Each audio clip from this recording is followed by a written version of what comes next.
un objectif, une action qui vise à faciliter l'accès aux TPE-PME. Et il nous a semblé important de pouvoir définir cette action de sensibilisation à la commande publique. Donc, on a identifié sous forme de webinaire pour pouvoir partager avec vous, avec comme objectif d'insister sur un élément qui nous semble important, c'est qu'en réalité, toute entreprise peut remporter un marché. Ce n'est pas réservé aux plus grandes entreprises. Et on espère, à l'issue de ce webinaire, pouvoir vous convaincre que sous réserve d'avoir quelques connaissances supplémentaires, identifier quelques écueils, vous permettre de remporter différents marchés grâce à cette sensibilisation. Donc, je vais laisser mes collaboratrices se présenter et ensuite vous donner encore quelques éléments d'explication sur le déroulé de ce webinaire avant de rentrer pleinement dedans. Alors, bonjour à tous, moi je m'appelle Clara Soulet et je suis juriste et acheteuse au sein du pôle achat d'Ocapiat. Bonjour à tous, je suis Célestine Minsami-Ono, juriste acheteuse à Ocapiat. Et donc pour ma part, Junaid Naban, directeur des achats, de la transformation et de la performance chez Ocapiat. Simplement dire également que Marie-Charlotte Perrault, qui est la responsable du pôle, aurait dû être présente et on l'excuse et on vous prie bien de vouloir l'excuser. Donc pour le webinaire, je le redis, on enregistre le webinaire. Donc si vous souhaitez ne pas être vu, parce qu'on va possiblement le mettre sur le site internet et sur notre site Contenu, on vous invite à couper la caméra. Pour la partie questions-réponses, vous avez un petit onglet en haut qui s'appelle Q et R. Donc, on vous invite à déposer vos différentes questions au gré de la présentation que l'on va réaliser. Et on a aménagé des temps spécifiques lors de la présentation où on essaiera de répondre à l'ensemble des questions. S'il y a trop de questions et que le temps vraiment déborde, on finira par lister l'ensemble des questions qui restera et on les déposera au même endroit en fait que le webinaire. Mais on va vraiment s'efforcer de répondre à toutes les questions.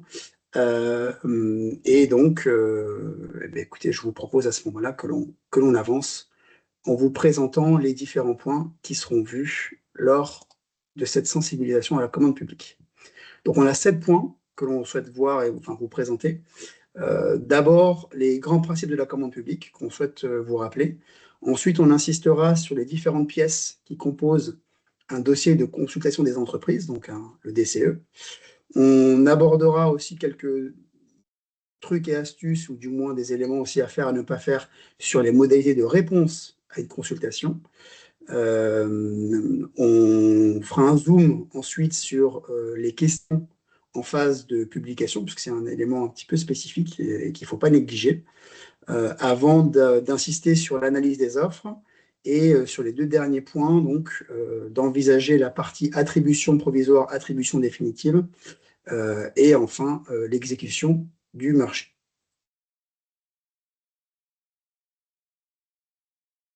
Tout d'abord, en ce qui concerne l'introduction aux grands principes de la commande publique, donc la base de toute procédure est le respect de ces 3 grands principes qu'on va vous présenter. Donc, ils sont à respecter peu importe le montant du marché et ils sont présents à l'article L3 du Code de la commande publique. Donc, on retrouve d'abord la liberté d'accès, c'est-à-dire que toute entreprise a la possibilité d'accéder à un marché public. Cela impliquera une mise en concurrence, notamment, qui sera garantie par la publicité du marché sur les plateformes adaptées. Ensuite, on a l'égalité de traitement. Donc, cela signifie que toutes les entreprises disposent des mêmes informations. L'acheteur n'a pas le droit de transmettre des informations à une seule entreprise qui pourrait s'apparenter à un avantage. Et aussi, cela passe par le fait que les offres sont analysées selon les mêmes critères qui sont disponibles sur le règlement de la consultation. Et enfin, nous avons la transparence des procédures qui va permettre de rendre effective la liberté d'accès et l'égalité de traitement. Donc, les modalités d'attribution, les critères d'analyse, les données essentielles et toutes les informations pertinentes sont publiées et sont accessibles à tous. Donc, cela permet du coup d'assurer l'efficacité de la commande publique et la bonne utilisation des deniers publics. Et si je puis me permettre, Ce qu'il faut bien comprendre, c'est que ces trois principes-là, c'est vraiment ce qui caractérise finalement l'ensemble des actions, l'ensemble des éléments qui permettent de lancer une procédure. Et toute action que nous, on l'entreprend à l'aune de ces trois principes systématiquement. Exact. Ensuite, donc là, on va passer à la partie pièces du DCE. Donc un DCE, c'est un dossier de consultation des entreprises. Et donc, ce dossier est composé de plusieurs pièces qu'on va essayer de vous présenter. Donc, déjà, il y a une pièce du DCE qui s'appelle le CCAP, donc le cahier des clauses administratives particulières. Et en général, vous allez trouver dans ce document un article. Donc, pour nous, chez Ocapiat, on l'appelle pièce contractuelle. Il listera toutes les pièces qui sont censées être disponibles dans ce DCE que vous retirez via la plateforme d'achat. Donc, il faut bien vérifier que toutes les pièces sont présentes en téléchargeant le DCE, puisque l'absence d'une pièce peut avoir des conséquences importantes sur la suite de la procédure. Donc, en général, on vous a listé les pièces qu'on retrouve. Donc, on a d'abord le règlement de la consultation. Donc, ça, c'est la première ligne du tableau que je vous projette. Donc, le règlement de la consultation, c'est un document qui est non contractuel, mais qui a pour but de fixer les règles de la procédure. Donc, ce que vous devez faire avec ce document, c'est simplement en prendre connaissance. Ensuite, vous avez le CCAP et le CCTP. Donc, c'est le cahier des clauses administratives particulières et le cahier des clauses techniques particulières, qui, dans certaines procédures, peuvent être regroupés en tout simplement un CCP, donc un cahier des clauses particulières, où on retrouve et des clauses administratives et des clauses techniques. Donc pour ce document-là, vous devez également en prendre connaissance et ça va être en fait les documents qui vont être la base de l'exécution du marché et qui sont contractuels, donc qui sont importants. Ensuite, vous avez le document qui va permettre de contractualiser l'offre et qui va donc prouver l'engagement juridique. Il s'agit de l'acte d'engagement. Donc parfois, dans les procédures un peu plus restreintes, notamment au niveau du montant, le CCP, donc cahier des clauses particulières que je vous ai présenté juste avant, peut être en fait l'acte d'engagement. Donc ces deux documents peuvent être regroupés, mais sinon dans les procédures avec des montants, souvent c'est supérieur à 40 000 euros, on a un acte d'engagement qui est à part et ce document va être à transmettre dans la réponse. Donc il est à remplir, à transmettre dans la réponse et on précise si il doit être signé ou non. En l'occurrence, nous on le demande de non signé. Ensuite, un document très important, ça va être la pièce financière. Donc, elle doit être dûment remplie et transmise dans la réponse. Ça va être donc, selon la procédure et selon la forme des prix, soit un bordereau des prix unitaires, donc BPU, soit une DPGF, donc décomposition du prix global et forfaitaire. Le BPU, c'est pour les prix unitaires et la DPGF pour les prix forfaitaires. Et on a aussi possiblement un DQE qui va avec le BPU, qui est un détail quantitatif estimatif et qui va en fait être associé au BPU et qui va nous permettre d'estimer en fait la quantité des quantités sur la durée du marché selon les prix transmis dans le BPU. Donc c'est un peu une simulation de commande sur la durée du marché. Et ça nous permet à nous de pouvoir se projeter avec les prix que vous indiquez dans votre BPU. Donc on a le BPU et le DQE qui vont ensemble la plupart du temps, et la DPGF qui est un autre type de pièce financière lorsque les prix sont forfaitaires. Et donc ces documents sont à transmettre obligatoirement dans la réponse. Dans tout marché, il y a toujours une pièce financière à transmettre. Ensuite, on a le CRT, donc c'est le cadre de réponse technique. Donc, c'est le document qui va contenir la réponse technique du candidat et qui est également à transmettre dans la réponse. Donc, en général, c'est un document qui va reprendre les critères de notation de l'offre et qui va demander du coup des informations pour chaque critère et qui va nous permettre, nous, de noter critères du coup qui permettra de classer les offres ensuite. Et enfin, on propose souvent les formulaires DC1, DC2 et DC4 qui doivent être également remplis et transmis dans la réponse. Donc le formulaire DC1 et DC2 systématiquement, et le formulaire DC4 qui concerne la sous-traitance, on en reparlera un peu après, doit être transmis si vous souhaitez faire appel à un sous-traitant. Donc la liste des pièces que vous avez ici sont des documents à retirer. Lorsque vous allez sur la plateforme d'achat, c'est des documents que vous pouvez retirer pour potentiellement ensuite remettre ceux qui sont à remettre dans le cadre de votre offre.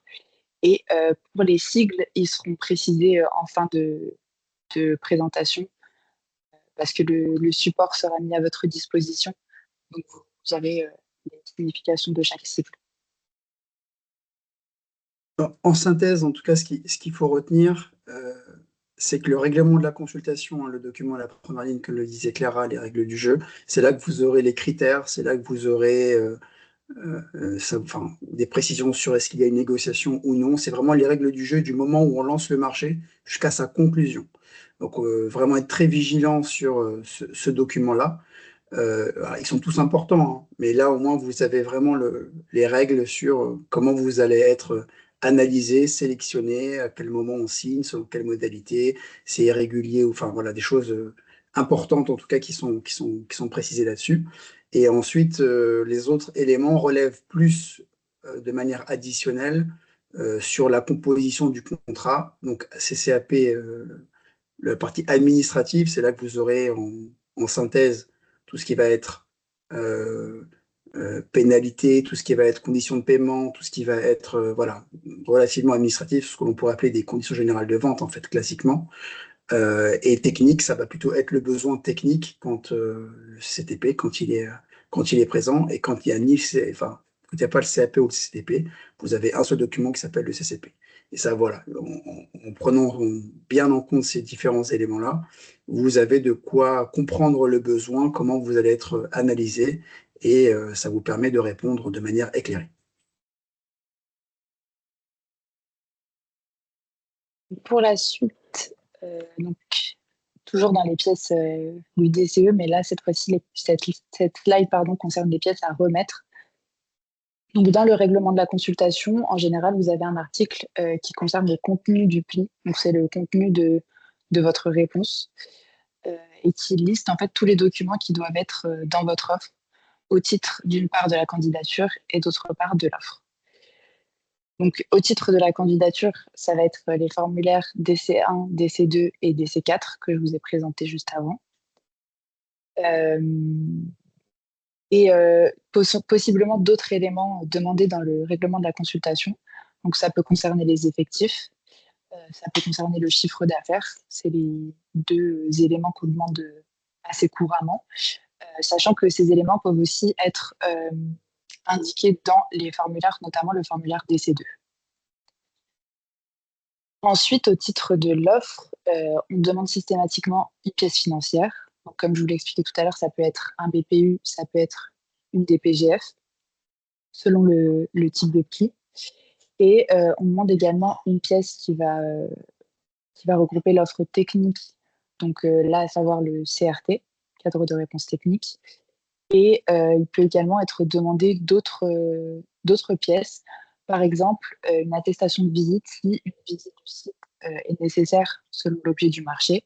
Par exemple, s'il s'agit de travaux, on va demander une attestation de visite. Donc là, dans cette slide, vous retrouvez vraiment les documents qui sont à remettre dans votre offre, dans votre pli. Peut-être simplement également préciser, avant d'aborder éventuellement les questions s'il y en a, la différence entre candidature et offre. Candidature, c'est votre capacité à faire. Offre, c'est la réponse aux besoins tels que nous, on l'a décrit dans les pièces du marché. Donc, candidature, si je prends l'analogie de la formation, bah, c'est votre capacité à faire de la formation au sens large, alors que l'offre, ça va être la réponse aux besoins de formation qu'on a décrits dans notre cahier des charges et pour lequel vous répondez. Voilà, c'est vraiment deux distinctions qu'il faut avoir en tête. Dans tous les cas, on est obligé d'avoir, selon le code de la commande publique, des éléments qui nous permettent d'apprécier à la fois la partie candidature et bien entendu l'offre, puisque derrière, on procède à une analyse des offres pour retenir l'offre la plus pertinente au regard des critères que l'on a définis dans le règlement de la consultation notamment. Du coup, N'hésitez on va pas, hein, si passer vous avez des questions. aux phases de Pardon. questions. J'en vois pas là pour le moment, Célestine. Non. Et sur la partie conversation, alors est-il possible qu'un marché soit déclaré infructueux et quelle est la procédure appliquée dans une telle situation? Alors, l'infructuosité, c'est un concept effectivement qui est possible. Euh, alors, il y a deux choses derrière cette question. Euh, alors, l'infructuosité, par exemple, pour l'absence d'offre. Si on lance un marché et qu'on ne reçoit aucune offre, par définition, la procédure est déclarée infructueuse pour absence d'offre. L'infructuosité pour, comment dirais-je, pour dans les cas où on n'a que des offres qui seraient irrégulières, inappropriées ou inacceptables. Là, c'est encore un cas différent. On a reçu des offres, mais on ne peut en prendre aucune en compte parce qu'elles comportent des irrégularités telles qu'on ne peut pas les analyser. Donc là, on est dans une procédure aussi qui est infructueuse. Et après, on est dans un autre cas, mais je pense que c'était peut-être votre question derrière, c'est la déclaration sans suite, où là, l'acheteur peut, jusqu'à la signature du marché, hein, donc à n'importe quel moment, il peut déclarer sans suite pour des motifs d'intérêt général. Alors, il doit quand même en préciser le motif, hein, ça va être, je vais donner un exemple, une concurrence qui va être insuffisante.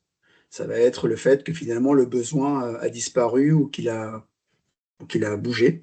Donc ça, c'est effectivement des cas qui sont possibles, hein, qui sont prévus par le code. Bon, ils doivent être quand même dûment justifiés et circonstanciés à la déclaration sans suite. C'est quand même relativement rare, je tiens à le dire. Ça se fait, mais c'est quand même relativement rare. Nous, de mémoire, chez Ocapiat, depuis qu'on est sous ce format-là, je pense qu'on a dû le mettre en place, cette déclaration sans suite, une ou deux fois maximum sur 4 ou 5 ans. Donc c'est quand même, voilà, c'est vraiment des cas motivés, argumentés, et on ne le fait pas à la légère. Il y a une deuxième question. Ton micro est coupé, hein, Célestine. Oui, il y a une deuxième question. Si nous répondons à un marché avec plusieurs lots, doit-on mettre systématiquement les éléments justifiant notre candidature? Non, alors justement, merci pour cette question. La candidature, elle est valable pour l'ensemble de votre pli. Comme on n'est pas sur des éléments qui justifient de l'offre, alors sauf cas spécifiquement demandé pour une candidature qui serait relatif à un lot. Mais c'est presque antinomique en réalité. C'est-à-dire que la candidature, c'est vraiment la capacité à faire, comme je disais. Donc c'est votre, je reprends l'analogie, hein, on va analyser le chiffre d'affaires, on va vérifier si vous avez Calliope, on va vérifier différentes choses, mais en gros, c'est la présélection avant de rentrer dans l'analyse des offres, c'est-à-dire la réponse à notre besoin. Si on achète de la formation Word, par exemple, dans la candidature, on ne va pas aller vérifier votre capacité à répondre à notre besoin de dispenser de la formation Word. On va vérifier, est-ce que vous avez des effectifs, est-ce que vous avez un chiffre d'affaires, est-ce que vous êtes en règle sur 2, 3 sujets, mais on va s'arrêter là. Et c'est seulement sur la partie analyse des offres que l'on va analyser l'adéquation entre votre réponse et notre besoin. Donc la candidature est valable pour l'ensemble du pli, tout le confondu normalement.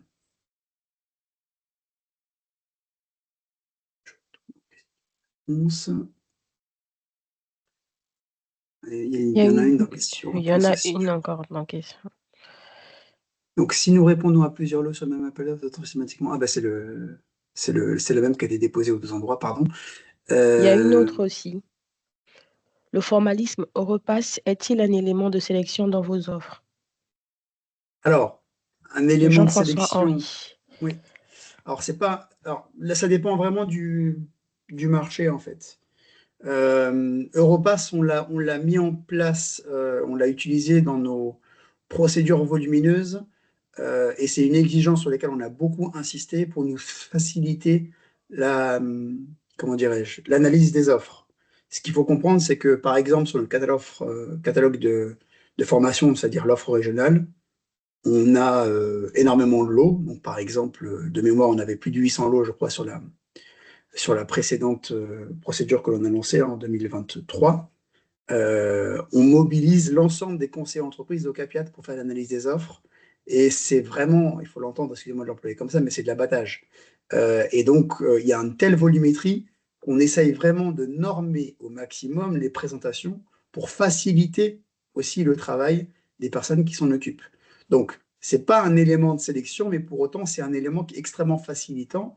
Dans certains cas, on peut être amené à exiger qu'un tel formalisme soit mis en place pour nous permettre d'analyser dans les temps qui sont impartis, parce qu'une procédure comme l'offre régionale, c'est plus d'1 an et demi de procédure à partir du moment où on commence à travailler sur le sujet. Donc voilà, c'est 75 conseillers qui sont mobilisés pour faire l'analyse des offres derrière. Et donc, ça facilite énormément d'avoir ces standards de présentation, d'où le fait aussi qu'on ait des cadres de réponse technique, hein, comme disait aussi Clara, parce que ça nous facilite énormément le travail d'analyse derrière. On a une autre question dans la conversation. Bonjour, un point de suivi intermédiaire est-il mis en place pour accompagner les OF lorsqu'un dossier présente des éléments incomplets, oubli, erreur? Et ensuite, il y a un deuxième volet de la question, mais on peut aller Dans étape quel par délai étape. transmettez-vous une réponse motivée? Oui, d'accord. Alors, si on est dans une phase de procédure, mais ça, on va peut-être y revenir un tout petit peu plus loin, parce que quand il y a un dossier incomplet, c'est un cas spécifique qu'on va aborder un tout petit peu plus loin, mais ce qu'il faut retenir en gros, c'est que tout dossier incomplet rend l'offre irrégulière. Et donc, dans ce cas-là, il y a une faculté qui est laisser à l'acheteur de pouvoir régulariser ou non, et à certains cas pour lesquels on ne peut pas procéder à des régularisations. Donc, le dossier est trop incomplet, on n'a même pas la possibilité au regard de la jurisprudence, notamment au regard de cette égalité de traitement. Donc voilà, ça dépend vraiment du cas par cas, mais on ne va pas forcément faire un point intermédiaire tel que vous l'envisagez. En revanche, on a la faculté de régulariser quand on considère que c'est possible, hein, mais c'est qu'une faculté, donc c'est-à-dire que c'est nous qui sommes souverains pour savoir si on met en œuvre une régularisation ou non. Et dans quel délai transmettez-vous une réponse motivée en cas de rejet d'une offre ou en cas d'un marché public? Ça dépend vraiment de la procédure, mais on fait une réponse dans le délai de validité des offres qui est prévu et qui est mentionné dans le règlement de la consultation. Mais ça peut être, à partir du moment où il y a une date limite de remise des offres, ça peut être, je vais dire, entre 1 mois et 5 ou 6 mois, si on parle de l'offre de catalogue, l'offre originale notamment, où là les délais sont tellement longs au regard de la volumétrie qu'on a besoin de beaucoup de temps pour pouvoir analyser, vérifier, avant de donner une réponse formelle. Ok, merci. On a une dernière question. Bonjour, lorsque nous proposons certains formateurs indépendants, doit-on obligatoirement les déclarer en sous-traitance? Et si oui, doit-on le faire au moment de la phase offre ou bien peut-on le faire en cours de marché? Alors, sur les formateurs, il y a différentes possibilités. Donc, effectivement, à partir du moment où il intervient dans le marché, euh, il est soit salarié chez vous, soit il peut être sous une forme de contrat euh, à durée déterminée, et auquel cas, il n'y a pas d'acte de sous-traitance. Ou alors, si c'est un indépendant et que vous voulez formaliser les éléments, là, il y a un acte de sous-traitance qu'il faut mettre en place. Donc, le formulaire des C4, donc c'est généralement ce que l'on fait, hein, c'est ce qui est souvent mis en place, donc un des C4 qui permet de matérialiser un formateur pour formaliser le lien contractuel. Et si oui, donc vous pouvez le faire effectivement en phase de procédure, ou en phase d'exécution. Pour une raison ou une autre, il y a un formateur celui que vous avez déclaré initialement, qui finalement ne peut plus être disponible. Il faut nous en proposer un autre en prévoyant un nouveau formulaire DC4. Donc il y a bien les deux possibilités. Avec point de vigilance en phase de procédure, pardon, c'est que vous devez formaliser une réponse. Donc concrètement, si on vous demande si on a des exigences en tout cas sur la partie expérience, expertise, formation, c'est à vous de savoir si vous jugez qu'il vaut mieux le faire en phase de procédure, en phase d'exécution. Dans tous les cas, on est souverain dans le choix final, on peut accepter comme refuser la sous-traitance. D'accord. On a 2 autres questions encore, merci Junaïd, dans la conversation et une autre, dans l'onglet questions-réponses. Bonjour, les formateurs indépendants intervenant en sous-traitance doivent-ils avoir leur propre numéro d'activité? Alors là, c'est une bonne question. Là-dessus, j'ai pas. La question quoi? C'est Calliope derrière la question? Je suis pas certain de comprendre. Euh, moi là-dessus, j'avoue que voilà. Alors, Calliope est obligatoire pour les sous-traitants uniquement sur le CPF. Pour le moment, le législateur n'a pas encore transposé cette obligation sur la formation au niveau des OPCO. Donc non, il n'a pas cette obligation-là. Le formateur n'a pas cette obligation-là. En tout cas, pour le moment. Euh, Et j'ai Une vu une série de dernière. procédures où il fallait être habilité pour accéder aux documents. Est-ce normal? Oui, alors la réponse de. Donc j'ai déjà vu certaines procédures où il fallait être habilité pour accéder aux documents. Est-ce normal? Oui, c'est ce qu'on appelle des procédures en deux phases. Une phase ouverte, puis une phase restreinte. En fait, il y a une présélection où on va admettre des candidats à alors, système d'acquisition dynamique à entrer dans un système, ou bien dans un appel d'offres restreint, on va faire une phase candidature qui va être beaucoup plus poussée avant de fournir les pièces de l'offre uniquement aux candidats qui auraient été présélectionnés. OK. Une autre question, il faut faire un DC4 par formateur? Oui, enfin, dans le cas en tout cas des indépendants, tout à fait. C'est à partir du moment où vous sous-traitez, c'est-à-dire que si vous n'avez pas la capacité dans votre entreprise, ce que je vous disais, c'est soit un contrat de travail durée déterminée ou indéterminée, soit un DC4. D'accord et la dernière question, si nous répondons à plusieurs lots sur un même appel d'offres, doit-on systématiquement mettre les documents demandés pour la candidature? J'ai pas. Si nous répondons à plusieurs lots sur un même appel d'offres, doit-on systématiquement mettre les documents demandés pour la candidature? Je pense qu'elle Alors, veut savoir si pour mes solutions, on a déjà répondu tout à l'heure. OK, Au d'accord, premier. c'est parce qu'elle a remis la question, dans Ah oui, l'autre, d'accord. d'accord, D'accord. merci. Euh, Et il y en avait une dernière, je crois, Excusez-moi. concernant l'avenir des marchés. Comment allez-vous intégrer l'utilisation de l'IA par les répondants? En ce sens, comment allez-vous distinguer les répondants pertinents en compréhension des enjeux et d'expérience et une réponse réalisée par l'IA? C'est une très bonne question. Pour le moment, on ne s'est pas encore penché sur ce sujet-là, mais l'IA est un outil. Donc, la complexité dans laquelle on va se situer, ça va résider dans le fait de une réponse. Parce que la réponse, c'est simplement un moyen d'obtenir un marché. L'important derrière, c'est l'élément contractuel. Si la réponse est conforme à ce qu'il y a derrière et que les engagements contractuels qui sont pris sont fondés, je ne vois pas pourquoi on s'y opposerait. Donc, en fait, c'est plutôt c'est pas tant la réponse par IA qui pose problème que la réponse fausse ou contraire aux engagements contractuels qui pose un problème.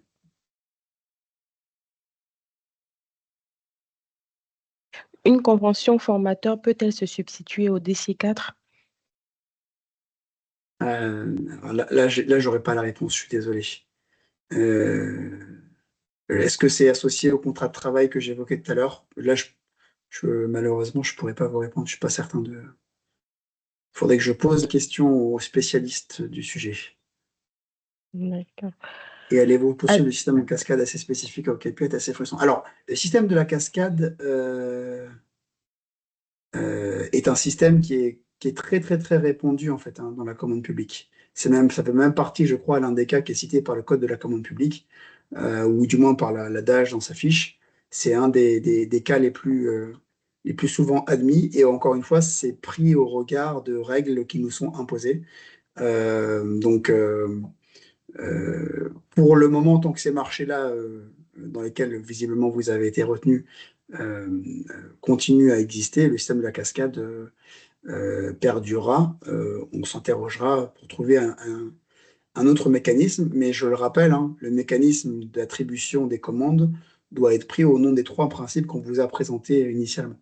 Donc, c'est là aussi la complexité dans laquelle on doit se retrouver.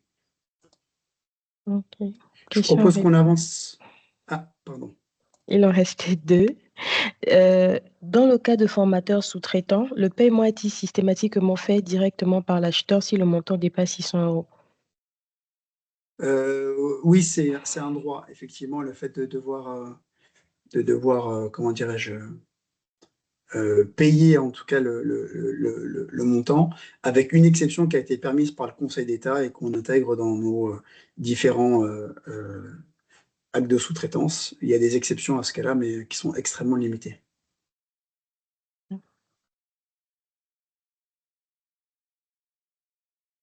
Je pense qu'on a fait le tour. Il en restait une dernière, mais on peut avancer d'abord. OK. On a notre moment de questions-réponses, donc on refera une phase. Alors, comment répondre à une consultation? On a essayé de vous illustrer en tout cas quelques exemples, quelques situations de ce qu'il faut, ce que vous pouvez faire, ce qu'il faut surtout pas faire. Donc sur les exemples, on va y revenir un peu plus loin, mais le fait de poser des questions sur la consultation et la plateforme d'achat, c'est vraiment quelque chose alors, qu'on vous autorise à faire, mais même qu'on vous encourage à faire. On y reviendra un tout petit peu plus loin. On le disait, il y a eu des différentes questions qui ont tourné autour de cela. Faire appel à de la co-traitance ou faire appel à de la sous-traitance. Donc, il y a une nuance, hein. Co-traitant, vous répondez à plusieurs, mais vous êtes pour faire une partie des prestations pour les différentes entreprises, hein. Donc là, vous êtes en groupement, alors que sous-traitance, l'exemple que vous donniez dans les différentes questions, c'est que vous faites appel à un formateur et vous déclarez la sous-traitance pour vous permettre de répondre euh, le plus, enfin, de manière la plus adéquate à, comment dirais-je, à l'exigence que l'on a formalisée dans notre cahier des charges. Sur la partie sous-traitance, ce qu'il faut retenir, c'est que la sous-traitance totale est interdite. Vous ne pouvez pas sous-traiter la totalité de la prestation. Il y a des cas spécifique que l'on peut préciser dans le cadre d'un marché. Donc, on peut préciser que tel ou tel aspect de prestation ne pourra pas être sous-traité. C'est des conditions minimales, hein, ce qu'on appelle les prestations essentielles. Et donc, dans ces cas-là, on le précise dans les pièces des marchés. Donc là, en l'occurrence, vous ne pourrez pas le sous-traiter. Et ce qu'il faut retenir, c'est comme je le disais un petit peu lors des questions-réponses, dans tous les cas, l'acte de sous-traitance et l'agrément derrière finalement, hein, enfin le DC4 est signé, la décision revient finalement à l'acheteur. Donc c'est vraiment l'acheteur qui est souverain pour accepter ou refuser la sous-traitance que vous souhaitez nous proposer. Mais dans tous les cas, ça reste une possibilité pour vous de vous adjoindre des compétences que vous n'avez peut-être pas dans votre entreprise. Et donc répondre au mieux à la réponse. Ce qui est important également, c'est les contre-exemples. Ce qu'il faut vraiment éviter de faire. Alors, ce qu'il faut vraiment prohiber, c'est ne pas répondre aux besoins qui a été énoncé dans le cahier des charges. Alors, ça paraît logique, mais on a des fois des choses un petit peu incongrues. Je vais volontairement prendre un exemple entre guillemets extrême, hein. Mais si, encore une fois, je prends l'exemple de la formation, on veut acheter de la formation Word, si vous me proposez de la formation Excel, par définition, l'offre ne pourra pas être analysée, l'offre sera considérée comme inappropriée. Donc, pour le dire autrement, si on achète des carottes, il ne faut pas nous vendre des choux. Voilà, on a les choses très concrètement. Autre élément, et là ça rejoint une des questions qui a été posée, oublier des documents contractuels. Donc on vous a présenté, hein, Clara l'a fait tout à l'heure, les différentes pièces qu'il faut remettre à votre offre. Si vous oubliez une pièce complète, typiquement le bordereau des prix unitaire, donc l'annexe financière, ou le cadre de réponse technique, c'est-à-dire la réponse technique à votre offre, là, on ne pourra pas régulariser votre offre. On est vraiment dans des cas où l'absence de la pièce la rend irrégulière, au regard aussi de la jurisprudence là-dessus, hein, elle est nombreuse sur le sujet, et là, on considère que la modification est trop importante pour qu'on puisse la régulariser. Donc, c'est un cas totalement irrégularisable, même si on avait souhaité le régulariser. Ce qu'il ne faut pas faire non plus, c'est modifier les documents contractuels. Je reprends l'exemple du bordereau des prix, qui est souvent sous format Excel. Si on a justement un coût à la cession, par exemple, qui est dans ce bordereau des prix, pour lequel vous devez insérer votre prix, il ne faut pas modifier la ligne et nous mettre un coût jour. Ça, c'est une modification des contractuels et qui va vous rendre votre offre irrégulière. Il faut bien rester dans le cadre, toujours à l'aune de l'égalité de traitement notamment, dans cette conformité des documents qui ont été réalisés et prévus par l'acheteur. Les deux derniers points qu'il faut vraiment éviter, c'est proposer une offre qui va être supérieure au montant maximum, lorsqu'on l'a précisé et lorsqu'il y en a. Là, ça rend votre offre inacceptable. Et dans certains cas, on ne peut pas du tout le régulariser ni le négocier. Donc, vraiment, on vous invite à être extrêmement vigilant sur ce sujet-là. Donc, si on met, je ne sais pas, un plafond de montant dans les pièces du marché, par exemple, sur une session de formation à 30 €, vous proposez 32 €, votre offre, on ne pourra pas l'accepter. Et enfin, c'est le corollaire des questions qui sont posées sur la consultation via la plateforme, c'est poser des questions, mais qui seraient à l'oral. Donc là, on ne pourra pas, encore une fois, au nom de cette égalité de traitement, vous répondre en dehors de la plateforme d'achat. C'est un point qui est vraiment important et qu'on va détailler un tout petit peu plus tard. Et pardon, dernier point que j'ai oublié de mentionner pour expliquer, mais c'est simplement dire que les réserves sont interdites. C'est-à-dire que concrètement, il faut éviter de tomber dans la réponse contradictoire en émettant des réserves sur des éléments qu'on a précisés, en disant que vous mettez des réserves sur un délai qui est prévu dans le marché, etc. On va y revenir un peu plus loin, mais là aussi, c'est des choses qui peuvent rendre votre offre irrégulière et vous faire passer à côté d'un marché alors que vous avez pourtant répondu. Donc, il faut accepter vraiment les exigences telles qu'elles sont formalisées par l'acheteur et rentrer ensuite dans le cadre, même s'il y a des latitudes qui existent, notamment en termes de délai, notamment. Mais quand il y a des délais maximum, par exemple, qui sont précisés, il ne faut pas émettre des réserves sur le délai ou le planning. C'est soit vous acceptez de rester dans les délais qui est prévu, soit si vous considérez que ce n'est pas jouable, il ne faut pas du tout répondre. Mais vous ne pouvez pas émettre des réserves et répondre en même temps. Dans les autres pièges à éviter, c'est par exemple ne pas lire attentivement les pièces du DCE. Donc, DCE, pour rappel, dossier de consultation des entreprises, donc l'ensemble des pièces qu'on vous a présentées tout à l'heure.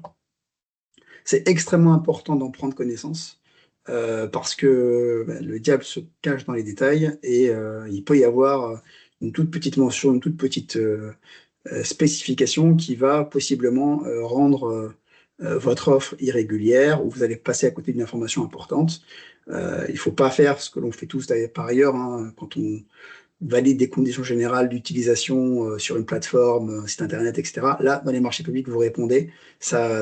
Tous les éléments sont contractuels, que ce soit votre offre ou les éléments qui sont prévus dans les pièces du marché. Donc vraiment, prenez-en attentivement connaissance et relisez-le en long, en large et en travers. Ne pas lire attentivement les questions-réponses présentes sur la plateforme. Deuxième point, donc je le disais, en fait, c'est un élément qui est extrêmement important et qu'on vous invite à faire, à savoir répondre et poser des questions plutôt, excusez-moi, tout simplement parce que on essaye d'écrire, on essaye de définir le besoin du mieux que l'on peut, mais l'écrit est sujet à interprétation. Et donc possiblement, avec une formulation qu'on a retenue dans les pièces du marché, elle peut poser des questions, elle peut nécessiter elle peut nécessiter pour vous des clarifications. Dans ce cas-là, il faut les poser ces questions-là. Et surtout, si quelqu'un a posé des questions, nous, on est tenu d'y répondre, donc on y répond. Vous avez là aussi des informations qui vous permettent potentiellement de comprendre mieux le besoin de l'acheteur. Donc, indépendamment des pièces, prenez un soin à regarder les questions-réponses qui ont été posées par les autres, puisqu'ils peuvent, avec les réponses que l'acheteur est amené à mettre, vous donner un éclairage supplémentaire sur le besoin. Donc, c'est vraiment un point important également. Autre piège à éviter, c'est de ne pas prêter attention aux notifications d'éventuelles modifications. Donc là, c'est finalement l'une des conséquences d'une question. On a une question d'un opérateur économique qui nous précise qu'il y a une incohérence, qu'il manque telle pièce ou que sais-je. On s'en rend compte, on fait une modification, on répond à la question et par ailleurs, on va modifier les pièces telles qu'on les avait mises initialement. Je veux dire, en d'autres termes, on avait une version 1 initialement dont vous avez pris connaissance. Sur une question, on dépose une version 2. Il y a une notification qui part dans tous les cas, mais cette modification-là, elle peut amener des ajustements qui peuvent avoir une incidence qui est considérable. Et donc potentiellement, si vous n'y prenez pas attention, ça peut vous faire passer à côté d'un élément qui est extrêmement important. Donc il faut vraiment faire très attention à ça. On n'est pas à l'abri malheureusement d'avoir ces modifications de DCE. Et donc, voilà, faut bien être vigilant sur ces différentes notifications que vous recevez de modifications donc, des pièces qui sont prévues dans le marché. Autre piège, et celui-là on l'a malheureusement régulièrement, c'est déposer son offre juste avant l'heure limite. Il y a un vrai risque de dépôt de remise hors délai, tout simplement parce que votre dossier peut être très volumineux, parce que vous avez un débit Internet qui est un peu moins puissant à ce moment-là pour une raison ou une autre. Vous avez des ralentissements sur la plateforme. Enfin voilà, on vous conseille vraiment de le faire le plus en amont possible. Il ne faut pas le faire non plus 3 semaines avant la réponse, mais enfin, en tout cas, de ne pas attendre le dernier moment, c'est vraiment, vraiment important. Déjà pas le dernier jour et surtout pas la dernière heure, puisque à la seconde près, ça déclarera votre offre hors délai. C'est des plateformes qui sont comme ça. Et la jurisprudence est très claire là-dessus. À une seconde près, on ne peut plus accepter les réponses hors délai. Dans les autres pièges, donc il en reste 2. Donc, c'est de ne pas porter une attention particulière aux critères de sélection. Les critères, ils sont extrêmement importants. On y revient un petit peu plus tard, mais ils vous donnent très clairement ce sur quoi on va porter notre attention pour retenir l'offre au regard de nos exigences. Donc, c'est vraiment important de bien les regarder et de définir votre stratégie de réponse aussi possiblement à l'aune de ces critères.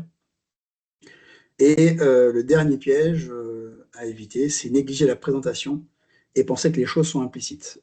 On est vraiment dans une analyse, un jugement uniquement sur pièce, et donc il faut expliciter l'ensemble des points et essayer autant que faire se peut de bien faire attention à la présentation, puisque ça aide aussi dans la relecture et ça facilite complètement la relecture de notre côté.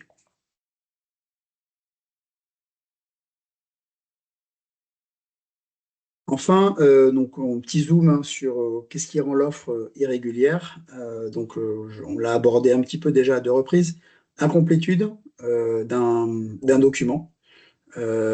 Si vous remettez un bordereau des prix unitaire, que vous remettez un cadre de réponse technique, un BP ou un CRT, et qui manque 2 lignes, 3 lignes, réponse à 2 ou 3 questions, ça rend votre offre irrégulière, on ne peut pas l'analyser, et donc on sera obligé de ne pas l'analyser, de la rendre irrégulière. L'oubli d'une pièce obligatoire, je l'ai dit tout à l'heure, si vous ne mettez pas votre bordereau des prix, si vous ne mettez pas votre cadre de réponse technique, là on sera obligé de la rendre irrégulière et on ne pourra même pas la régulariser. 2 autres éléments, donc la présence d'une contradiction, je l'ai évoqué un tout petit peu avec les réserves il y a quelques instants.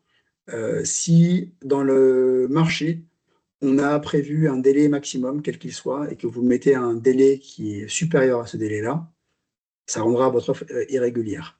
Et donc en fait, là-dessus, on vous invite à être assez attentif aussi à la formulation.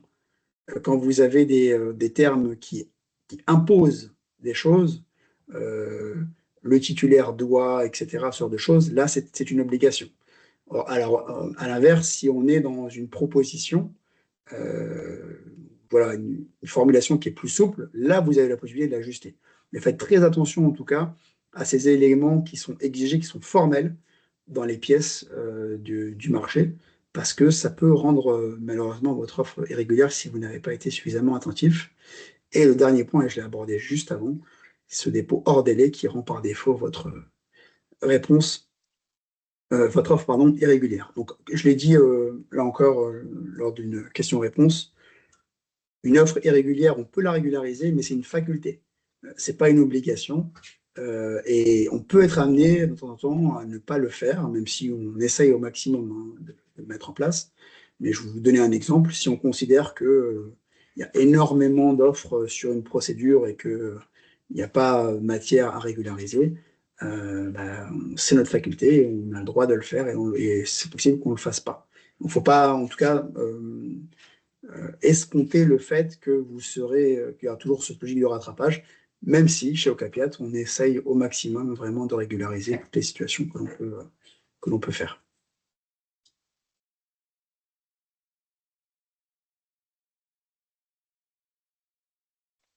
Allô. Oui, on a une première question de Madame Bilod. Pour vos prochaines consultations, envisagez-vous une étape de sourcing en amont? Il me semble que c'est autorisé pour le pouvoir adjudicateur. Tout à fait. Alors, on le fait déjà dans certaines procédures. Euh, on n'a pas forcément le même point de vue entre la direction des achats et les autres directions dans certains cas. Mais en plus, pour avoir un sourcing effectivement qui soit presque systématique, puisque c'est ce qui rapproche en fait la connaissance plus fine du besoin et la réalité terrain, quoi. Donc c'est quelque chose qu'on aimerait systématiser. Ça ne veut pas forcément dire que pour toutes les procédures, on sera en mesure de le faire. Mais en tout cas, c'est quelque chose effectivement que l'on que l'on invite à faire au maximum avec nos directions qui sont prescriptrices du besoin. Ok. Donc, si une structure travaille uniquement avec des formateurs indépendants, donc sous-traitants, qui vont intervenir, le centre ne peut pas répondre dans la Pardon. conversation. Je pense Je que c'était reprends lié la à ma. question. Oui, oui, je pense que c'était lié à ma notion de la sous-traitance totale. Effectivement, si vous, en tant qu'organisme en propre, vous ne faites aucune formation, oui, là, il y aura un problème. Il faut que vous puissiez en faire au moins une partie. Pas que la partie administrative, notamment. Poser les choses autrement. Je n'ai pas d'autres questions directement. Sur question-réponse non plus, parce on a les deux. Je regarde. Là, je suis dessus. Non. Non, ça a l'air d'être bon aussi. Non, c'est bon. Ah, si, il y en a une qui est Conversation apparue. 1. C'est concernant le lot ou en général?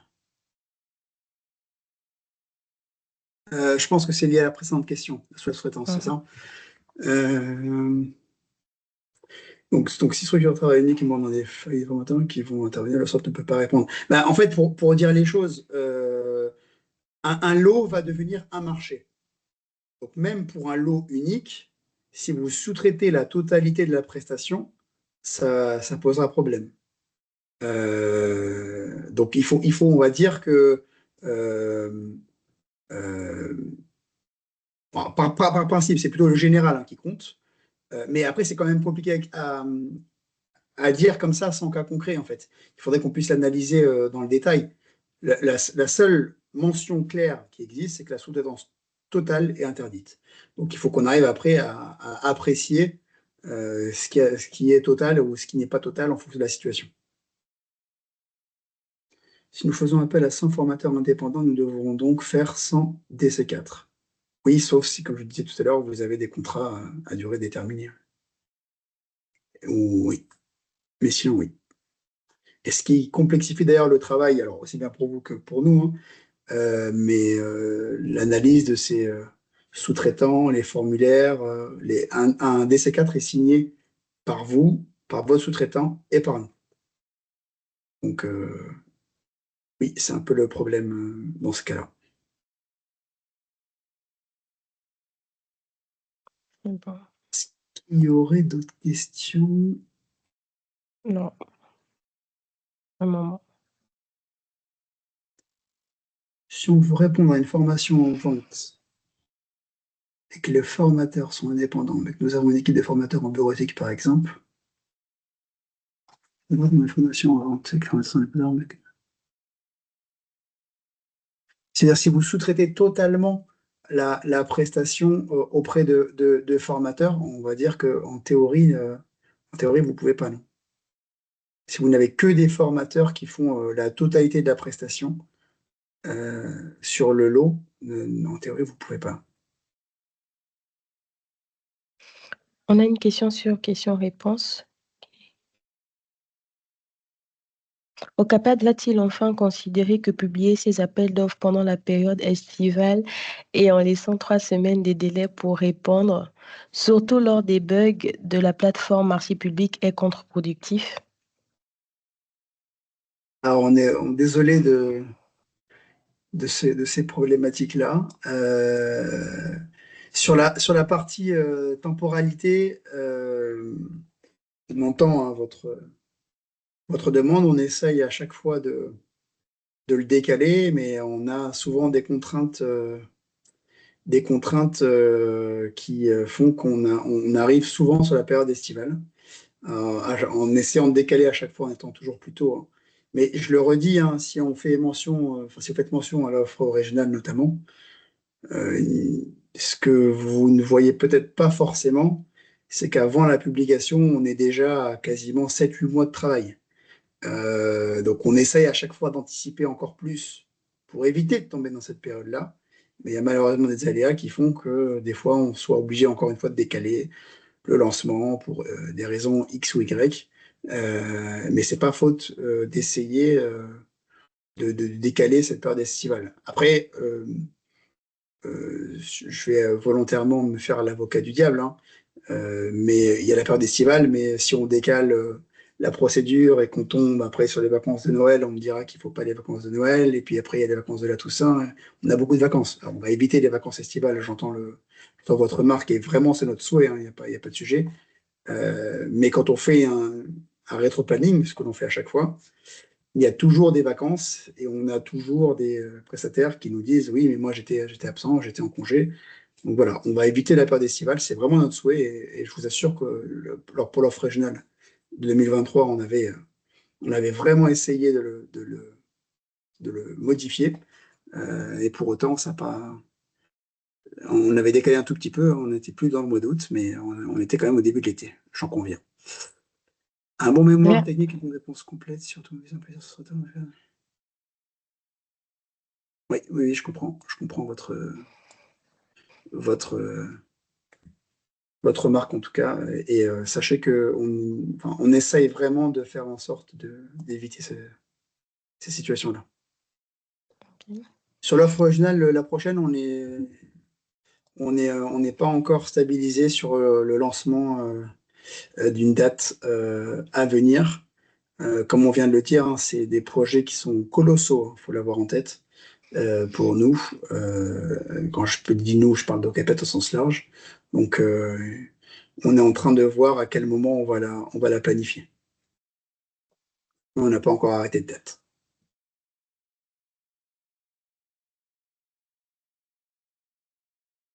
S'il n'y a pas d'autres questions, je propose qu'on continue. Il y aura encore une ou deux phases, je ne sais plus, pour pouvoir répondre aux questions que vous auriez. Ah, si, il y en a une qui est apparue. C'est une question.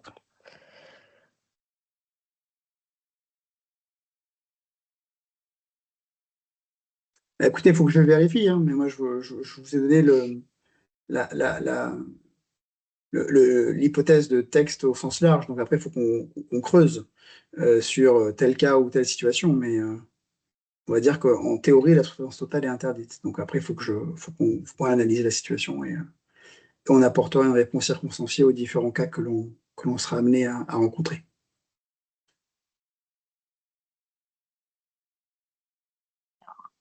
Pour la suite, donc là, on est sur la partie comment répondre à une consultation. Donc là, on vous met en garde, le site internet d'Ocapiat n'est pas exhaustif et pour être sûr de recevoir tous les appels d'offres d'un même domaine, il est préférable pour vous de vous référencer sur une plateforme d'achat. Donc là, on vous a mis une capture d'écran du site achatpublic.com parce que c'est celui que nous, on utilise et qu'elle propose justement ce service de référencement. Donc, pour y accéder, donc vous allez sur le site achatpublic.com et vous voyez en bas à droite une case référencez-vous. Et donc, grâce à ça, vous aurez des alertes de publication de marché dans un domaine que vous pourrez sélectionner. Ça peut être le cas aussi sur d'autres plateformes. Donc, pour vous aider, les plateformes, elles ont généralement des hotlines qui vous permettent d'obtenir une aide dans votre réponse à l'appel d'offres. Donc, notamment si vous rencontrez des difficultés techniques, que ce soit pour accéder aux pièces ou pour déposer votre offre, vous pouvez trouver ici du coup l'exemple pour achat public également, qui met à disposition une adresse mail et un numéro de téléphone. Donc ça peut vous aider enfin, si vous rencontrez une difficulté, à avoir un appui et pas forcément de la part de, de l'entreprise, enfin d'Ocapiat en l'occurrence, parce que ça nous arrive d'être sollicité sur nos adresses mail professionnelles concernant des bugs ou des problèmes d'accès. Que voilà, là vous avez vraiment, enfin nous en général on renvoie vers achat public, donc c'est plus simple si vous vous adressez directement aux plateformes. Et enfin, donc toujours sur achat public, vous avez un guide qui vous explique pas à pas comment répondre à une consultation. Donc vous pouvez y trouver des informations qui sont précieuses et qui vous permettront de ne pas passer à côté d'une étape importante ou d'éviter des erreurs. Donc je suppose que ça doit être le cas aussi pour d'autres plateformes d'achat, parce qu'elles ont toutes leurs spécificités. Du coup, pour chaque plateforme, c'est intéressant d'aller voir s'il y a un guide ou s'il y a une aide, un pas à pas, qui vous permet de ne pas passer à côté d'une étape.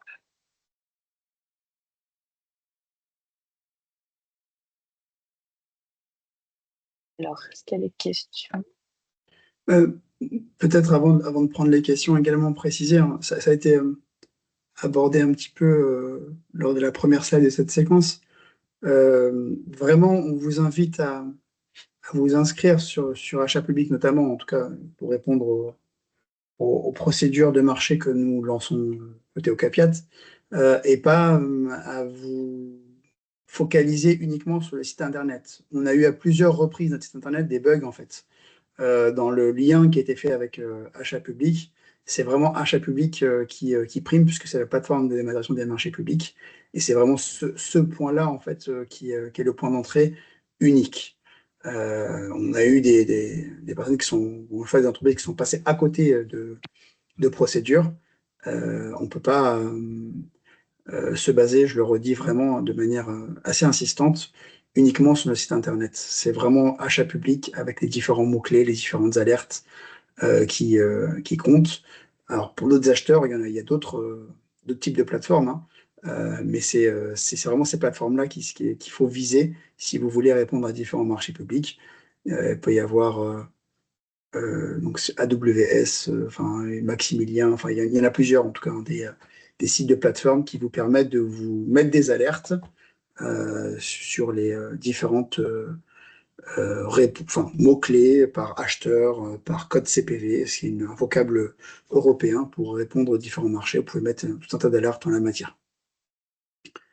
Il y a une question, est-ce que vous utilisez aussi francemarché.com? Non, nous, on ne l'utilise pas. On n'est vraiment que sur achat public, sur la partie passation des marchés publics en tout cas.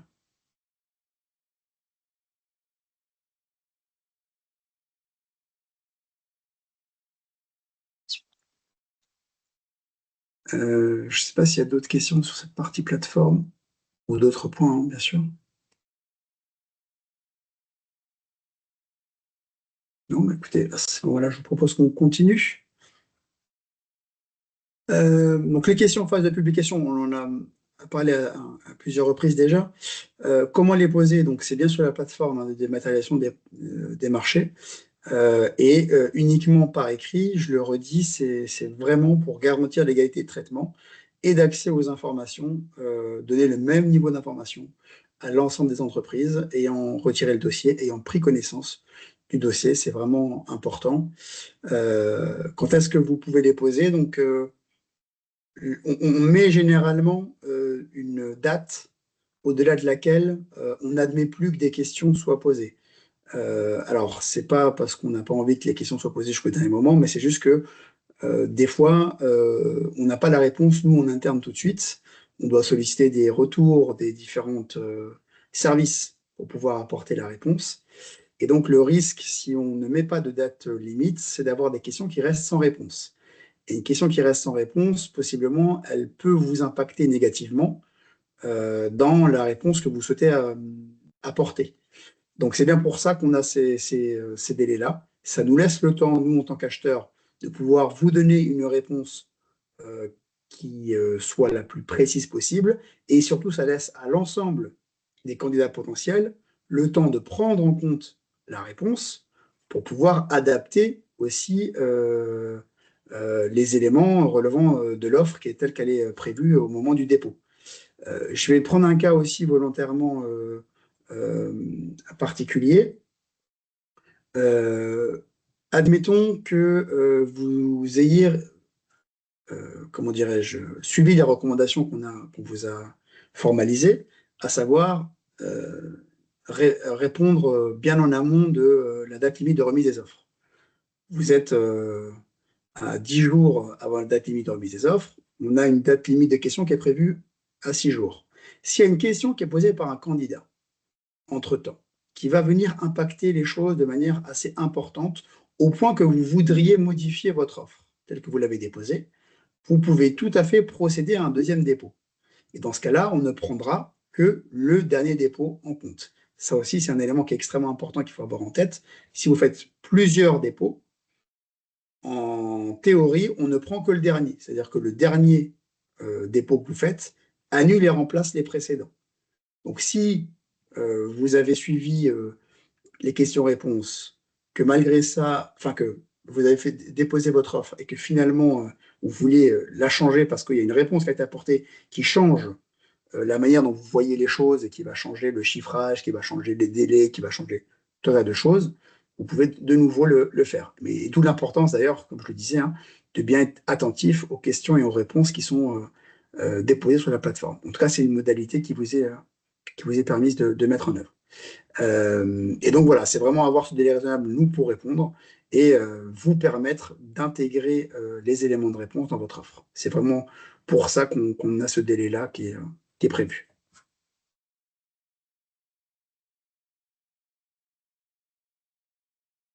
Ensuite, pour la partie donc, analyse des offres, donc, comme je le précisais, on précise les critères d'attribution dans le règlement de la consultation, donc le RC.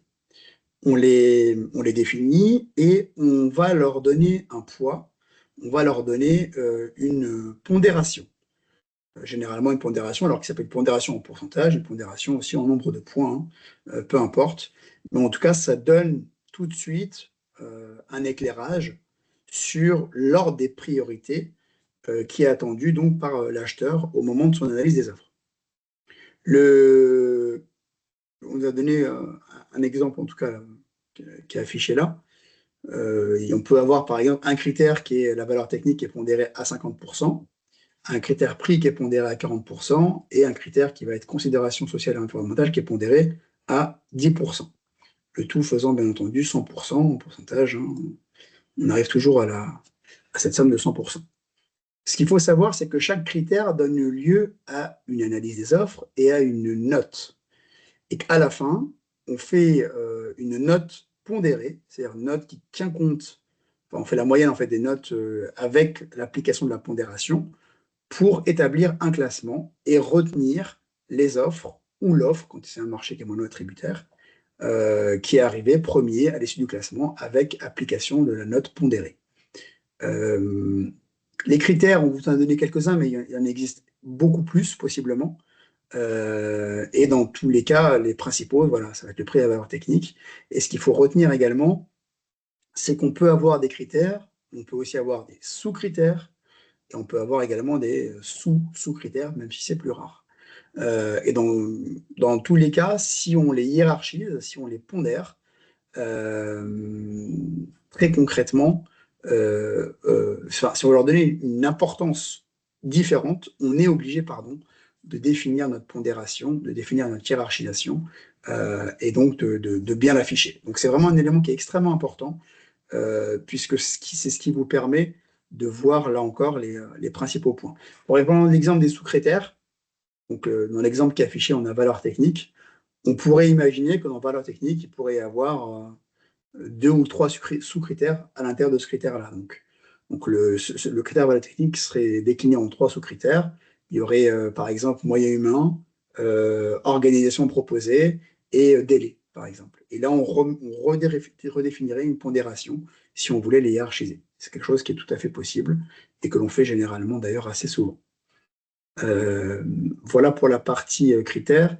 Dire également, point d'attention, qu'on est tenu d'apprécier la viabilité économique des offres qui nous sont remises en tant qu'acheteur.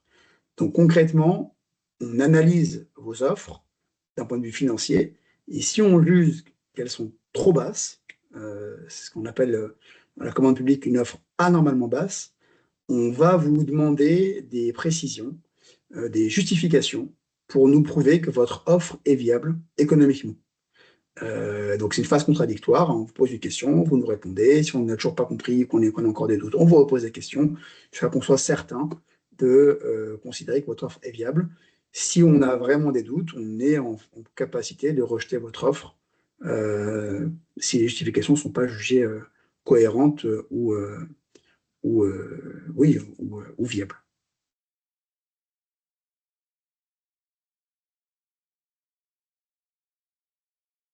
Toujours sur l'analyse des offres, qu'est-ce qu'on prend en compte? Comme je l'ai expliqué à différents endroits, hein, on se base donc dans l'analyse des offres sur bien sûr les critères, hein, et sur tout ce qui compose les offres. Donc on est vraiment dans cette appréciation de ce qui est précisé, on juge uniquement sur pièce. On regarde l'argumentation, on regarde les chiffres, on regarde vraiment tout ce que vous nous mettez hein, dans votre offre. Et on ne prend absolument pas en compte les éléments qui sont implicites, je l'ai déjà dit. Et donc, bah, malheureusement, une réponse qui pourrait être vague ou incomplète est souvent pénalisée. Ce que l'on ne prend pas en compte, à l'inverse, ça va être la réputation d'une entité. Les on-dit, on ne les prend pas en compte. Un article dans la presse qui va mettre enfin, qui va acheter l'opprobre sur un prestataire, on ne va pas le prendre en compte. On va ne juger que l'offre à laquelle, enfin, qui a été déposée par l'opérateur. Et à l'inverse, un précédent marché, par exemple, qui serait très très bien passé avec un prestataire, on ne peut pas prendre en compte l'expérience passée. Là encore, égalité de traitement, on remet les compteurs à zéro, on remet en concurrence, et donc on analyse que sur la base des réponses qui sont apportées. Donc on ne peut pas prendre en compte l'expérience passée, on peut, qu'elle soit bonne ou mauvaise d'ailleurs, pour analyser les offres. On ne juge que les éléments qui sont déposés et qui sont analysés par les personnes qui s'en occupent.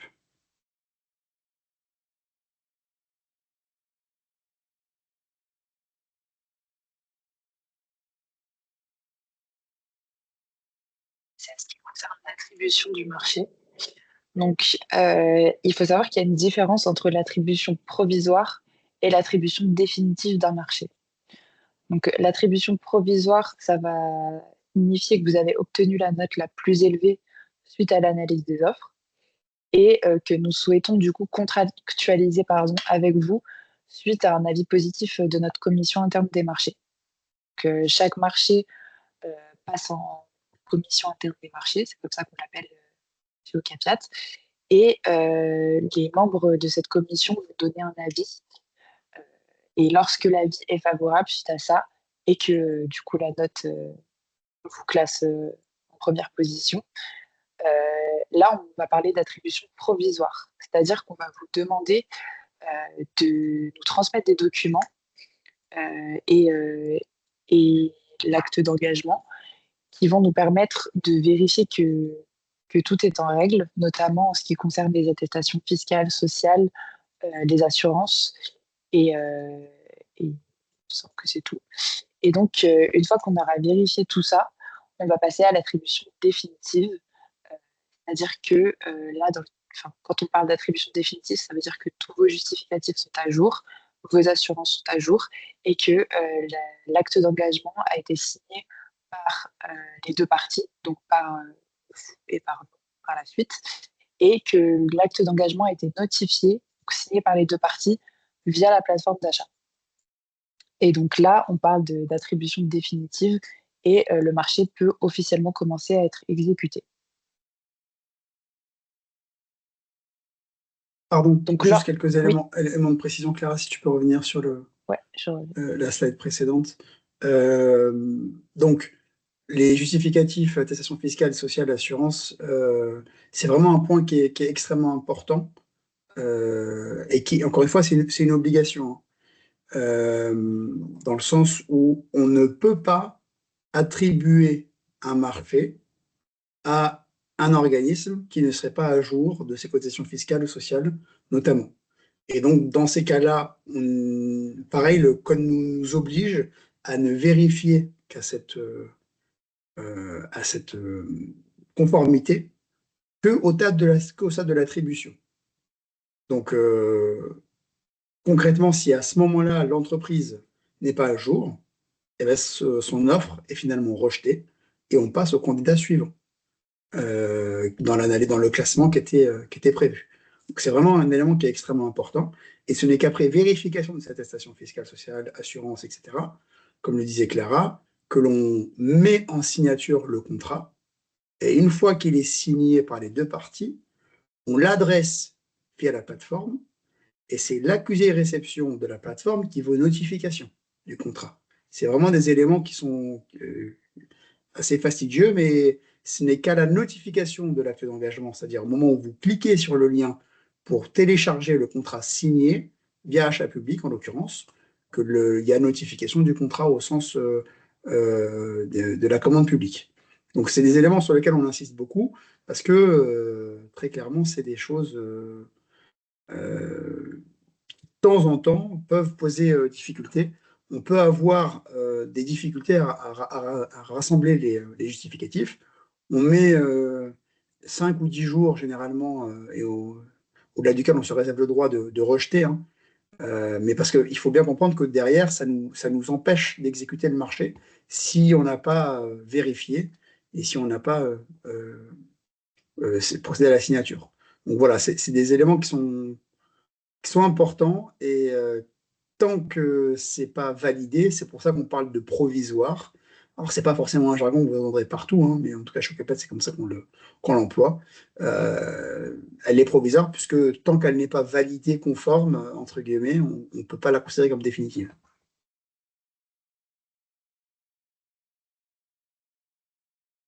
oula, t'es trop loin. Donc, une fois que le marché est attribué de manière définitive, donc est notifié, il est prêt à être exécuté.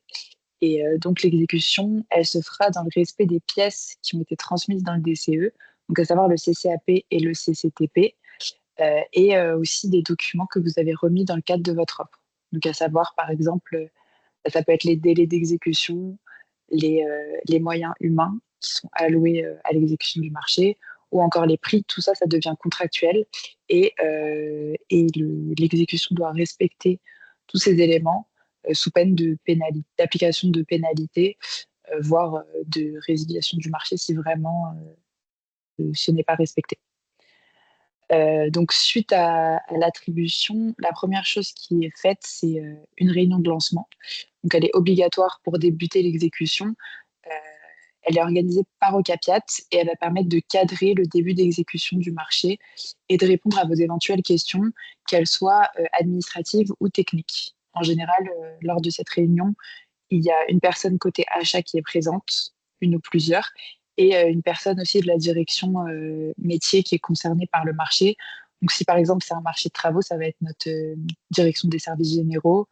Euh, voilà, ça dépend, mais du coup, il y aura toujours une personne qui sera là pour répondre à vos questions d'ordre technique. Donc, en cas de manquement aux dispositions contractuelles, comme je vous disais tout à l'heure, des sanctions peuvent s'appliquer en application de la clause correspondante dans le CCAP. Donc, les pénalités, tout ce qui concerne la résiliation, etc., vous retrouverez tout ça dans le CCAP. Et du coup, c'est quelque chose qui peut être appliqué en cas de manquement. Et enfin, en cas de question, peu importe sur quoi elle porte, vous pouvez contacter le service achat à l'adresse mail qui est affichée ici. En général, vous avez, une fois le marché commencé à être exécuté, donc achat@ocapiat.fr. C'est notre boîte mail générique et du coup, vous pouvez nous adresser vos questions auxquelles on vous répondra dans un délai très raisonnable. Ok. On a quelques questions dans des questions-réponses. La première, utilisez-vous l'IA pour l'analyse des offres? Non, on ne s'y est pas encore mis, mais là, de la même manière, le jour où on s'y mettra, on ne pourra pas, et on peut vous le certifier, confier l'analyse des offres totale à l'IA. Ce sera peut-être simplement pour vérifier un point ou certains points ou mettre en forme de différents aspects, mais non, jusqu'à présent, on ne l'a pas utilisé pour l'analyse des offres. OK, je poursuis. Dans le cas de SAD, nous recevons toutes les réponses de tous les lots et marchés, même ceux sur lesquels nous ne sommes pas positionnés. Car malheureusement, c'est le téléchargement du DCE qui compte, donc noyé d'infos non adaptées. Ne serait-il pas possible de faire évoluer et d'avoir une option sur achat public si l'on ne souhaite pas répondre à une consultation du DCE? Après concession du DCE. D'accord.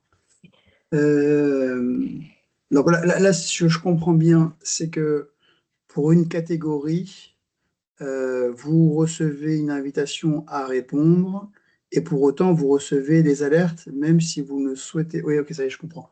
Et je vais faire remonter pour savoir, mais ça suppose, à mon sens, qu'il y ait eu une étape qui puisse dire, entre guillemets, intéressé ou pas intéressé, quitte à se désabonner après aux autres, comment dirais-je, oui, alertes que vous pourriez recevoir. Il faut qu'on note le point et que je le ferai remonter au service technique d'achat public. Mais c'est vrai que je pense que jusqu'à présent, c'est ou tout ou rien, en fait. Il n'y a pas de situation intermédiaire.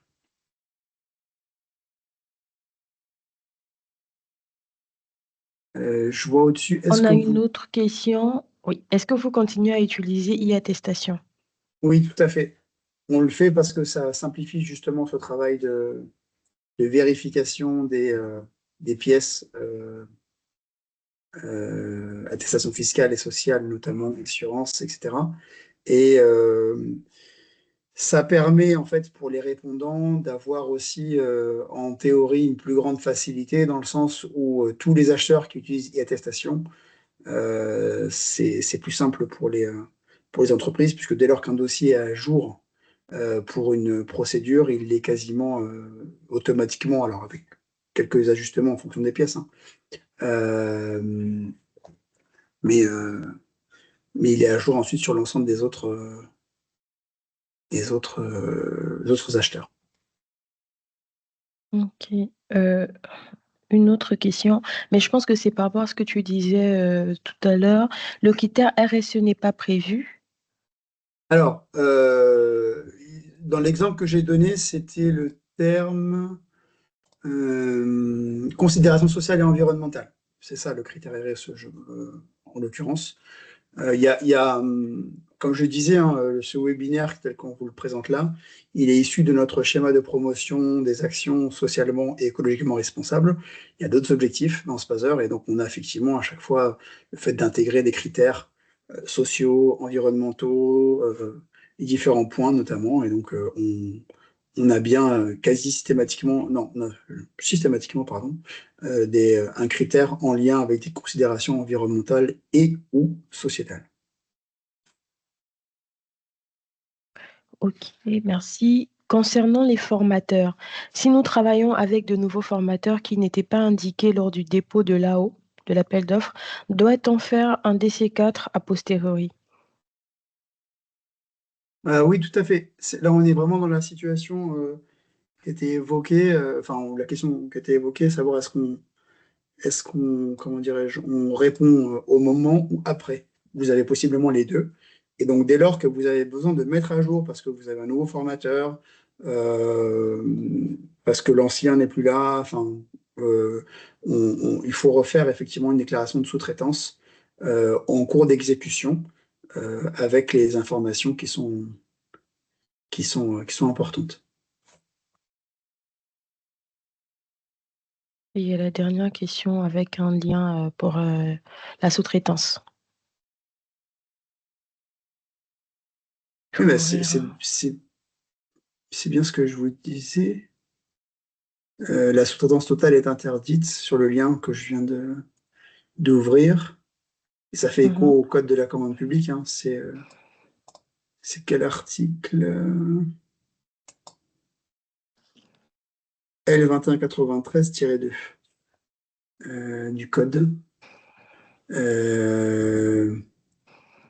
Donc ça, on peut sauter une partie. Alors après, je n'aurai pas le temps forcément de regarder l'ensemble du site, mais enfin, à la limite, je vous invite à ce moment-là à nous recontacter sur la boîte mail, hein, quitte à ce qu'on fiabilise ce point-là si vous le souhaitez a posteriori, pour qu'on voit le cas, le cas que vous évoquez. Mais oui, mais c'est, enfin, ce que je vous disais, c'est que si c'est en totalité, non, effectivement, on a un problème. Mais ça, c'est le code qui nous oblige à respecter une formation qui soit minimale. Mais comme je vous le disais, la sous-traitance, c'est un acte avec un formulaire DC4. Vous avez la possibilité d'avoir d'autres relations contractuelles avec vos formateurs. Un CDD, c'est un moyen de contractualiser et sans qu'il y ait la sous-traitance. Et ça vous permettrait d'avoir peut-être 2%, ce ne sera pas total, mais de la prestation. C'est un montage qui peut être possible.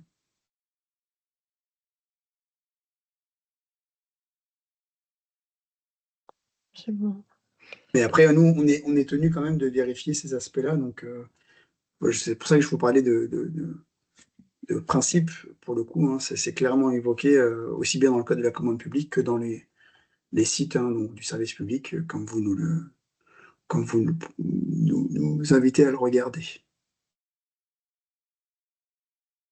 Euh, Est-ce qu'il y aurait d'autres questions? Parce qu'autrement, on va arriver au terme de cette présentation, qui aurait été finalement plus court que prévu.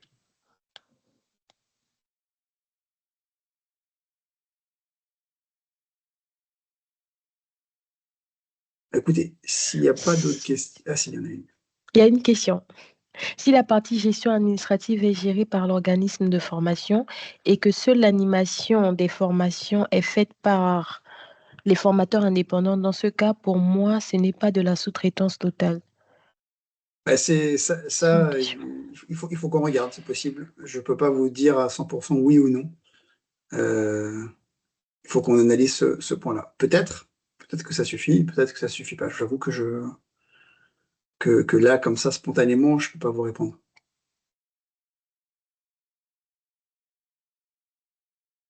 Est-ce qu'un contrat de prestation de service avec un formateur indépendant, sachant que nous avons l'agrément, est considéré comme de la sous-traitance? Au sens commande publique, la sous-traitance, c'est uniquement la logique du DC4. C'est-à-dire que vous venez déclarer la sous-traitance que l'on valide. En revanche, enfin, pour vous dire les choses de manière peut-être un peu différente, quand vous faites une réponse avec des CV, derrière, on va pas vous demander la manière dont vous rémunérez vos formateurs. On ne va pas vous demander de vérifier le lien qu'il existe entre ces formateurs et vous. L'important, c'est qu'on ait une cohérence entre le formateur que vous nous proposez et le formateur qui va être prévu pour l'exécution. Derrière, sur le montage qui existe entre lui et vous, si il faut juste qu'il y ait une relation qui soit bordée juridiquement. Donc c'est pour ça que je parlais d'exemples de contrat à durée déterminée, par exemple, ou de l'intérim, je ne sais pas comment on peut appeler ça. Je ne suis pas du tout spécialiste du sujet, donc je vous prie de m'excuser. Mais autrement, s'il n'y a aucun lien de cette nature-là, c'est là que la sous-traitance permet, et le DC4 permet, de créer ce lien. Donc voilà, il y a des subtilités. Après, il faut trouver le meilleur montage Mais la notion d'agrément, effectivement, je le comprends comme l'acceptation, enfin, le fait qu'on retienne votre offre. Derrière, du moment qu'on est d'accord ensemble, c'est-à-dire vous et nous, sur les capacités, le formateur, soit au moment de l'analyse des offres, soit en cours d'exécution via un formulaire DC4, un formulaire de sous-traitance, oui, il n'y a aucun problème. Et comme je le disais, si la notion d'agrément est entendue au sens de Calliope tout à l'heure, nous, à notre niveau et jusqu'à présent, du moment que vous êtes Calliope, le formateur n'a pas besoin d'être. Donc là, il n'y a pas de sujet, et vous pouvez tout à fait faire appel à la sous-traitance sur ces cas-là. Passerez-vous encore par un prestataire pour déployer les appels d'offres? Alors, je ne sais pas à quel cas vous pensez, mais on fait très rarement appel à des prestataires externes pour nous aider dans l'analyse. C'est arrivé il y a Alors, ça arrive sur des petites procédures quand on n'a pas la compétence technique. Je vais vous prendre un exemple très simple, hein. Quand on passe un marché d'assurance, là, on a fait un appel à un AMO parce que, ça maîtrise d'ouvrage, pardon, parce que très clairement, on n'a pas les compétences suffisantes et que le droit des assurances est supérieur au droit de la commande publique. Donc là, on s'adjuge les compétences externes parce que clairement, on n'a pas les compétences internes. Il peut y avoir des cas un peu particuliers quand vraiment il y a besoin de nous aider sur de la volumétrie, sur des sujets. Le cas que vous évoquez, je ne sais pas si c'est l'offre originale, mais c'est l'offre originale de 2021. C'était le seul cas où on a fait appel à un prestataire extérieur sur l'offre de service. Depuis, et pour la précédente, on s'est débrouillé en interne, puisqu'on a renforcé l'équipe, on s'est organisé, et donc on est en mesure aujourd'hui, quand bien même, je le redis, c'est extrêmement lourd hein, comme procédure, mais en tout cas, on essaye au maximum d'internaliser le maximum de prestations. Et donc, l'analyse des offres et le déploiement en fait partie. Euh, je crois qu'il y avait une question aussi sur la conversation. Quand on est sur un marché de travaux, le répondant est sûr d'avoir du travail à faire s'il est pris. En quoi de répondre à votre offre nous garantit les stagiaires? Euh, Alors oui, oui, vous avez raison. Les marchés de travaux, on est beaucoup plus sur des marchés mono-attributaires que les cas que l'on évoque sur l'offre originale ou l'offre de services au sens large. Euh, on ne peut pas effectivement garantir que vous aurez des stagiaires. Maintenant, enfin, encore une fois, on essaye de, comment dire, d'articuler l'ensemble des contraintes qui sont les nôtres, qui sont les vôtres, qui sont celles des stagiaires, et la multiplicité des cas, la multiplicité des stagiaires, des hypothèses, font que il peut arriver, dans certains cas, visiblement dans ce cas-là, que si on est sur la logique de la cascade, hein, pour reprendre l'exemple qui était donné tout à l'heure, que quand on est en bas comment dirais-je, de la liste, on ne puisse pas avoir des stagiaires. Donc là, je peux pas vous garantir en tout cas que vous en aurez. Il faut qu'on réfléchisse après aux mécanismes que l'on pourrait mettre en place. Mais chaque choix qui est pris a forcément un effet pervers. Il n'y a pas de solution miracle, hein, sinon ça se saurait et tous les acheteurs feraient de la même manière. Donc on a notre besoin, notre réalité à laquelle on essaye de répondre. C'est largement imparfait, je l'entends, mais pour autant, on essaye de s'améliorer, on essaye d'ajuster, on essaye de faire en sorte d'évoluer au fur et à mesure que l'on constate des accueils qui sont trop importants. Mais on est vraiment dans cette adaptation permanente, quoi. À part dire les choses comme ça, je ne peux pas vous dire autre chose, malheureusement. Ok. Il y a une autre question. Dans le cadre d'un groupement, pouvez-vous préciser s'il y a bien un organisme qui porte la réponse et qui facture l'ensemble des prestations? Alors, le groupement, c'est un peu différent de la sous-traitance. En fait, il y a deux hypothèses Il peut y avoir ce cas que vous évoquez, donc c'est-à-dire avec on appelle ça un mandataire, hein. Donc c'est l'organisme qui va porter la réponse notamment, mais qui va aussi être l'interlocuteur dédié du marché, qui va signer pour le compte des autres membres du groupement et qui pourrait aussi facturer et refacturer après à l'ensemble des membres du groupement. Tout à fait possible, mais il faut que l'ensemble des co-traitants, donc les différents organismes qui répondent, soient d'accord sur le sujet, et tout ça est formalisé dans un document dont j'ai oublié le nom, mais qui permet bien de formaliser les relations. Je crois que c'est l'habilitation, voilà, habilitation du mandataire, pardon, qui permet de bien préciser ce que je vous dis là, à savoir qui peut signer en son nom, qui représente le groupement de l'échange avec Ocapiat, que c'est lui qui procède au paiement, etc., etc. Donc, tout ça, c'est tout à fait possible. Mais il y a aussi un autre cas qui est possible, qui est de dire chaque co-traitant est facturé pour la part qu'il réalise. Les deux sont possibles. Et on n'interfère pas sur le choix que vous faites à ce sujet.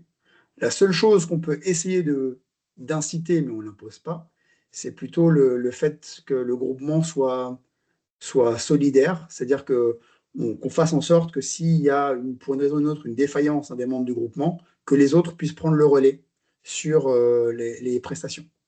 Voilà, c'est la seule chose. Pour vous dire les choses, on s'est même posé la question au moment où on a élaboré ce questionnaire de savoir si on ne ferait pas un jour un, un webinaire sur les groupements et la sous-traitance.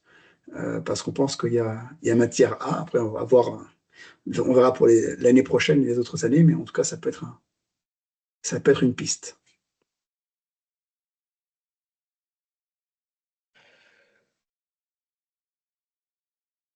Je pense que c'est bon pour moi au niveau des questions. Écoutez, C'était la dernière question que j'avais. parfait. Si vous en avez d'autres, comme on vous l'a dit, hein, n'hésitez pas à nous solliciter sur la boîte mail achat. Et dans tous les cas, comme on l'a précisé, c'était alors, premier acte de ce format-là. On verra pour le répéter l'année prochaine et de le revenir, peut-être renouveler, pardon, à une échéance un peu plus régulière sur des sujets qui permettent, voilà, de vulgariser notre matière qui, qui est complète. Merci beaucoup, très bonne fin de journée à vous et merci de votre participation. Merci à tous. Merci. Merci, au revoir. Au revoir.